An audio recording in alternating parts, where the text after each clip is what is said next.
Olá, sejam bem-vindos de volta às nossas aulas aqui do nosso comentário exegético da Escola Charles Spurgeon Online. Sou o professor Felipe Prestes e nós estamos aqui para mais uma das nossas aulas tratando sobre, especificamente, o livro de 1 João. Bom, o que a gente pode falar sobre, já que a gente mencionou aqui alguns elementos do livro, né? Lembrando aqui que, literalmente, nós temos aqui no versículo 10, nisto são manifestos os filhos de Deus e os filhos do diabo. Todo aquele que não pratica a justiça não é da parte de Deus, nem aquele que não ama a seu irmão. Então, o que eu quero chamar aqui para que você preste atenção? Quando ele traz essa ideia do que é nascido de Deus e o que não é, ele está buscando essa identificação, certo? Todo aquele que é nascido de Deus e o que é nascido do diabo. Então, ele chama aquele que é da parte de Deus e aquele que é da origem de Deus, ou seja, da parte de Deus, o que é nascido de Deus e o que é filho de Satanás e tudo isso aí. Quem é, então? Seria uma pergunta, né? Quem são os filhos do diabo? Quem são os filhos do diabo? Eu tô rindo aqui porque alguém poderia pensar, né? O filho do diabo é aquele que mata uma galinha preta, que faz sei lá o quê, que poderia se pensar de várias formas quem são aqueles que são os filhos do diabo. Mas aqui, praticamente, quem são aqueles que são chamados filhos do diabo? São aqueles que, como nós temos aqui, ele pratica, certo? Quem são os filhos do diabo? Portanto, os que não são da parte de Deus. Ele pratica, ele vive na prática do pecado, certo? Ele vive na prática do pecado, foi o que a gente colocou aqui.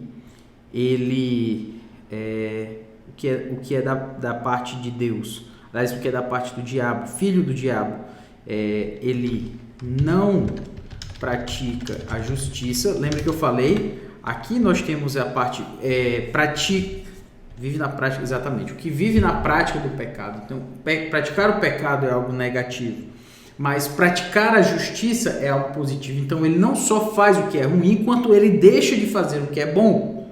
Ele não pratica a justiça. Ele abstém-se de fazer a justiça, de praticar a justiça. E, além disso,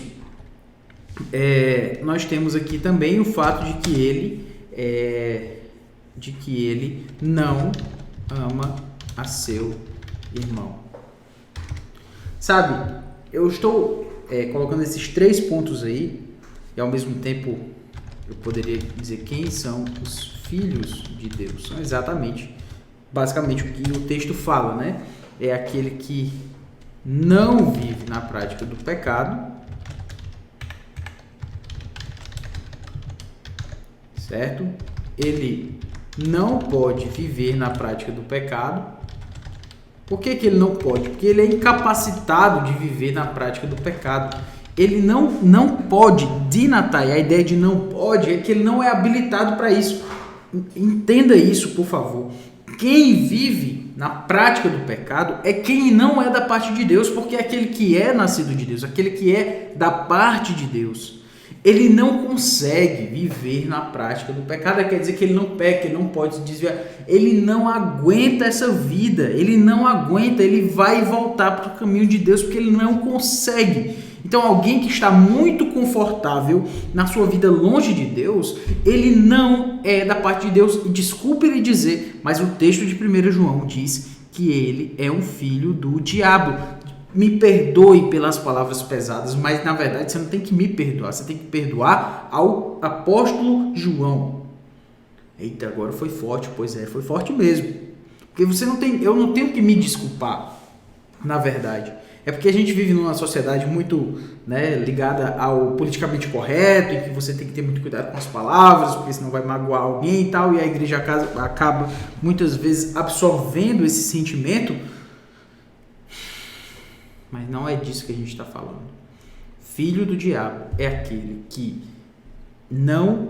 é aquele que vive na prática do pecado, ele não pratica a justiça, ou seja, ele deixa de fazer aquilo que é correto, deixa de cometer, de se comprometer com aquilo que é justo, com aquilo que é verdadeiro, com aquilo que é a vontade de Deus, e ele não ama seu irmão. Não ama seu irmão. Quando a gente fala sobre não amar a seu irmão, certo? Que é onde tem aqui Rume Agapen Agapá, desculpe, Rume Agapon Ton Adelfon Auton. Gente, não amar a seu irmão parece uma coisa muito pequena, mas é exatamente isso. Viver individualisticamente, ou seja, viver para si mesmo, viver para seu próprio prazer, viver sem pensar no outro, viver sem pensar no irmão, é exatamente uma característica de um filho do diabo. Viver na prática do pecado, não praticar a justiça e não amar a seu irmão. E como é que o indivíduo vai amar o irmão se ele não está entre os irmãos? Porque alguém pode dizer, não, mas eu amo meu irmão. Cadê? Você está na igreja? Onde é que tem irmãos reunidos? É na igreja. Então aquele que diz assim, não, eu amo meu irmão, mas como se ele não está na igreja? Não, eu amo as pessoas, os irmãos do mundo todo. Não, meu irmão, você tem que amar as pessoas numa igreja local, numa comunidade local. Porque é muito fácil você lutar pelo avanço do evangelho no mundo, porque tudo isso é muito geral, é muito, generalizado, é muito abstrato. Se a gente não avança com o evangelho, com o Uber que a gente pega, se a gente não avança com o evangelho pregando para um vizinho, se a gente não avança com o evangelho amando a um irmão que está do nosso lado, a gente tem uma característica de filho do diabo. Isso é muito pesado, mas ao mesmo tempo precisa ser dito. Está aqui em 1 João. Não são poucas as vezes que a expressão ectu theou ela aparece exatamente como a gente já mencionou aí, certo? Ectu theou, aquele que é da parte de Deus. Inclusive eu até chamei a atenção aqui, ectu theou. Estão aqui essas em vermelho aqui, ectu theou e ectu theou, ou seja, da parte de Deus, procedentes de Deus, que tem origem em Deus. Esses são os filhos de Deus, nascidos de Deus, com essas características. Caso contrário, se está dentro dessas características aqui, sinto muito, ele está vivendo na prática do pecado, está não praticando a justiça e ao mesmo tempo não ama seu irmão. Ele é um filho do diabo. Ele está manifestando as características de um filho do diabo. Parece algo que você talvez esperasse, como eu falei, vai ser alguém que... Como é que vocês que é um filho do diabo? Eu vejo o cara se jogando no chão, demonstrando características de um aspecto assim muito estático, né? No sentido de que ele está ali endemoniado, alguma coisa assim.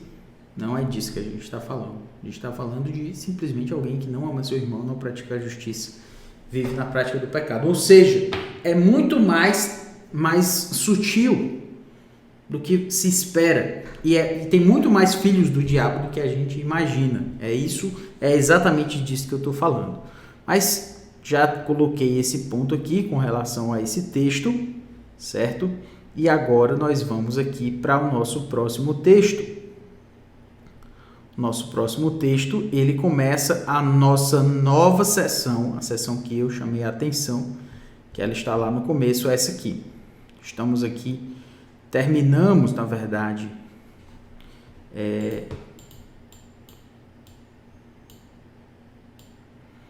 de 2:28 até 3:10, que é quando a gente distingue os filhos de Deus dos filhos do diabo. E agora nós vamos entrar nessa sessão maior, que é de 11 até 24, que é quando vamos falar do fato de que o evangelho demanda o amor uns pelos outros e a confiança na oração. Está tudo isso dentro do nosso texto aqui, os versículos 11 a 24, certo? Então, é nessa sessão que nós vamos entrar, exatamente aqui. Vou colocar o nosso...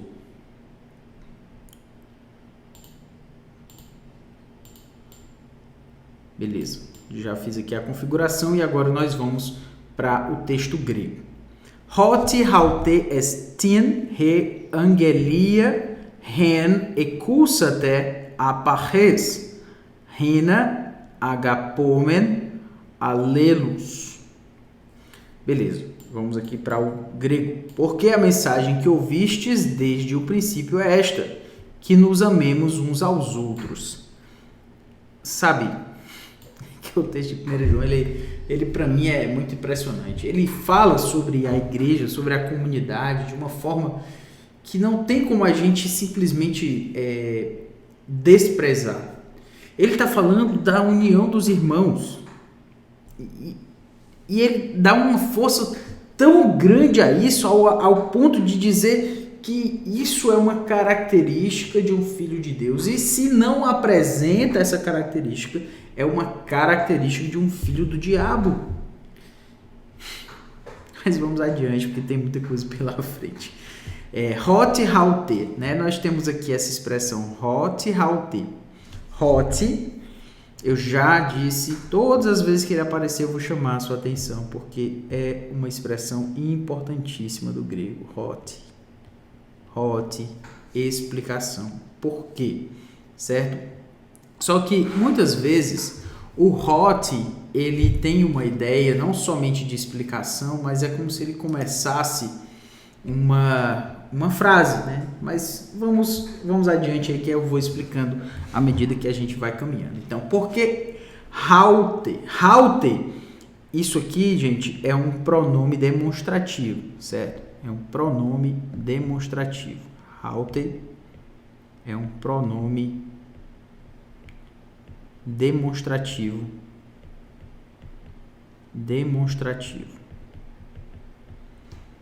Esta é assim que a gente fala no grego, esta, haute, porque esta, estin, você já sabe que estin é o verbo ser na terceira pessoa, então esta é, hoti haute estin, reangelia, angelia, você deve lembrar que dois gamas no grego tem um som o primeiro gama teria um som então nasalizado, então é angelia, não é aggelia, certo? É angelia, é mais uma questão aí da pronúncia do grego. Então reangelia, então angelia você lembra de angelos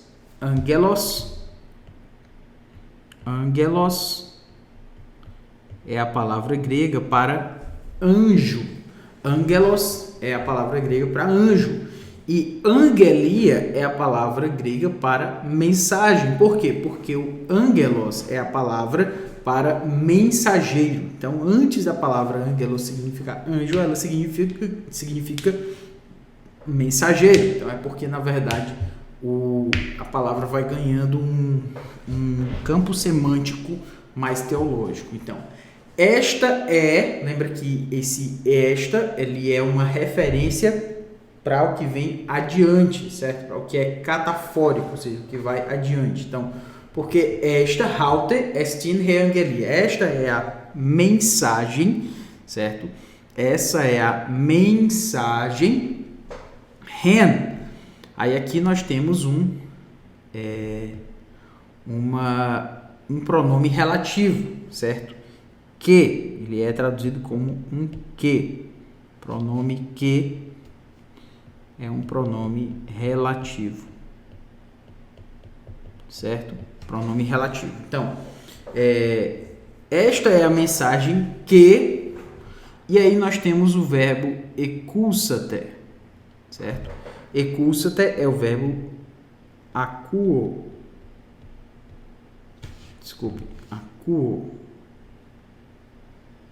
Lembra de akuo, lembra de acústica, é a ideia de ouvir. No caso aqui ele está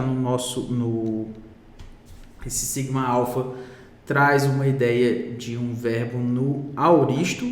Então, a gente normalmente traduz o aoristo muitas vezes no português como nosso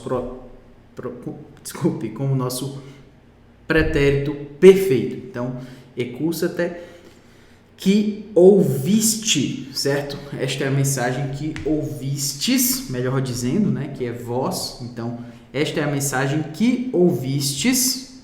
Ap arres. Ap arres. Aqui nós temos o ap, que é uma elisão para apó, certo? Apó mais genitivo traz uma ideia de origem. Então, do princípio, e no caso aí foi traduzido como desde, certo? Desde o princípio. Ap arres. Lembra que essa palavra arres significa princípio, inclusive é uma palavra que João gosta, ele utiliza lá no seu evangelho, João capítulo 1, versículo 1, no princípio, en arrei. Então, no princípio era o verbo, né? En arrei, en ho logos. E aí nós temos ap arres, ou seja, ouvistes desde o princípio. Esta é a mensagem que ouvistes desde o princípio. E logo adiante nós temos o rina, certo? Rina. O rina é uma outra palavra menos frequente do que o hot, mas ainda assim muitas vezes frequente. O rina é uma ideia do para que e a fim de que. Então, esta é a mensagem que ouvistes. Para que, seria mais ou menos essa a ideia, certo? Que e aí nós temos o agapomen. Você já deve perceber que essa raiz aqui, agap, ela é uma raiz que tem a ver com amor, com amar. Só que aí nós temos aqui, ó, se você prestar atenção, um ômega com um acento. E esse acento aí, juntamente com um ômega e fazendo o men, ele é uma marca do subjuntivo no grego. Então, seria a ideia que amemos. Então, que amemos, para que amemos. Então, esta é a mensagem que ouvistes desde o princípio. Que, ou para que amemos.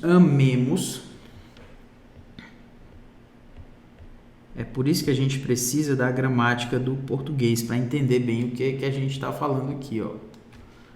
Agapomen, subjuntivo, a gente traduz como amemos, que eu ame, que tu ames, que eles amem, que nós amemos, que vós ameis, que eles amem. Então, o subjuntivo, muitas vezes, do grego é traduzido como subjuntivo em português também. Então, que amemos, alelos. Essa expressão é uma das expressões mais interessantes do grego, porque ele é aquela velha ideia do reflexivo, né? Do uns aos outros, certo? É assim que essa palavra normalmente é traduzida, alelos, uns aos outros. Toda vez que você vir alelos, alelon, certo? Vai ter essa ideia de reciprocidade, certo? É o pronome recíproco, exatamente. Alelon é a sua forma nominativa singular. Então, alelos é uns aos outros. Então, se a gente for traduzir aqui de forma literal, o versículo 11, certo? Vamos aqui para o versículo 11. Hoti haute estin. Então, porque hoti, estamos aqui, ó. Hoti haute estin. Esta é reangelia. Então, esta é a mensagem hen, que é o nosso pronome relativo, que ecusate, que ouvistes, vós ouvistes. Então, esta é a mensagem que vós ouvistes, ap arres, ou seja, desde o princípio, ou a partir do princípio, com origem no princípio, para sermos mais literais ainda, né? Então, porque esta é a mensagem que ouvistes desde o princípio, com origem, vamos colocar com origem, não custa nada, né? Que ouvistes com origem no princípio. O que? Aí nós poderíamos colocar aqui 2 pontos. já que ele começa com rina. Que amemos, que venhamos a nos amar, amemos, lembra do subjuntivo, que amemos, rina agapomen, alelos, que é que amemos uns aos outros. Por isso que é que nos amemos, para que no português faça mais sentido.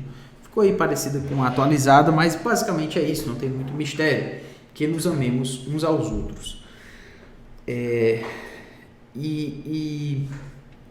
Aqui novamente, como eu falei, João está chamando a atenção para o aspecto prático do conhecimento. Porque lembra que o texto de 1 João, ele tem em vista esses divisionistas que muitos deles tinham aquela crença parecida com o gnosticismo, ou no começo ali do gnosticismo, que trazia a ideia de que se você tivesse o conhecimento especial, a gnosis, você tinha o conhecimento suficiente da parte de Deus, né? O conhecimento de Deus. E se você tivesse esse conhecimento, você tinha o suficiente para a sua vida, você não precisava de mais nada. Mas João está chamando, é como se ele chamasse a gente assim, olha, deixa de pensar nessas viagens tão distantes e coloca esse teu conhecimento, ô indivíduo, aqui, ó, com o pé no chão. Será que a sua teologia, ela toca o chão, ela pisa o chão da igreja? Será que esse seu conhecimento especial de Deus, ele faz alguma diferença em como você lida com os irmãos? A mensagem que vocês ouviram é desde o princípio. Do princípio quando? Ora, do princípio desde o começo do ministério do Senhor Jesus Cristo, vocês estão sendo lembrados que vocês têm que amar uns aos outros. Na verdade, o Senhor Jesus Cristo resumiu a lei em amar a Deus e amar ao próximo. Ora, o seu conhecimento de Deus, toda a sua teologia, se ela não for, se ela não se refletir, se ela não se estender em prática, em amor, em cuidado, em atenção para com os irmãos, você, sinto lhe dizer, não fez nada. Porque é exatamente isso, vocês têm ouvido desde o princípio o quê? Que nos amemos uns aos outros. Agapomen, alelos. Amemos uns aos outros. Se você não fizer isso, sinto lhe dizer, você não fez nada. Porque essa é a mensagem que vocês ouviram desde o princípio. Não tem, irmãos, como a gente olhar para esse texto e não se impressionar com aquilo que João está chamando a atenção da parte desses irmãos. Vocês já têm ouvido isso. Mas essa é uma mensagem antiga que João está dizendo. Não é novidade que vocês têm que amar uns aos outros. Amem-se uns aos outros. Deixe dessa busca, desse conhecimento impressionante aí que vocês estão buscando. E amem uns aos outros. O seu irmão que você vê. E essa é uma mensagem tão relevante e ao mesmo tempo tão atual para hoje. Por quê? Porque hoje a gente tem visto pessoas, você está vendo esse vídeo aqui na internet, mas a gente tem visto pessoas que às vezes levantam a bandeira da teologia, levantam a bandeira da teologia reformada, levantam a bandeira dos 5 solas, levantam a bandeira dos reformadores, e às vezes eles vão conversar sobre teologia e eles conversam com os irmãos de uma forma às vezes desbocada, às vezes de uma forma sem a mínima consideração, derrubando o outro, derrubando a reputação do outro, como se não pudesse haver, por exemplo, um irmão que segue uma teologia. Não estou falando de um herege, não, estou falando de um irmão que está aprendendo, por exemplo, uma teologia nova, que é a teologia reformada. De repente ele não conhece, ele conhece o arminianismo e é isso que ele sabe. Eu não preciso derrubar esse irmão, não preciso... Às vezes o indivíduo, esse irmão lá, arminiano, ele ama a Deus, ele busca uma vida séria com Deus, ele só na parte soteriológica ele tem uma dificuldade grande, mas ele não deixou de ser crente. Eu vou discutir com esse irmão derrubando como se ele fosse um incrédulo, e às vezes como se o indivíduo fosse um incrédulo, às vezes defende a teologia reformada com palavrões, com palavras de baixo calão, sabe? Ou seja, ele tem a teologia, ele tem o conhecimento, eles têm ouvido isso desde o princípio, mas ele não tem agido assim, porque ele não tem amado uns aos outros. Ou seja, uma teologia que não se reflete em amor, que não se reflete em cuidado um pelo outro, essa teologia não serve de nada. É uma fé morta, como diz lá o texto de Tiago. Paramos aqui no versículo 11, na próxima aula a gente continua analisando e traduzindo os textos. Um grande abraço, que Deus abençoe.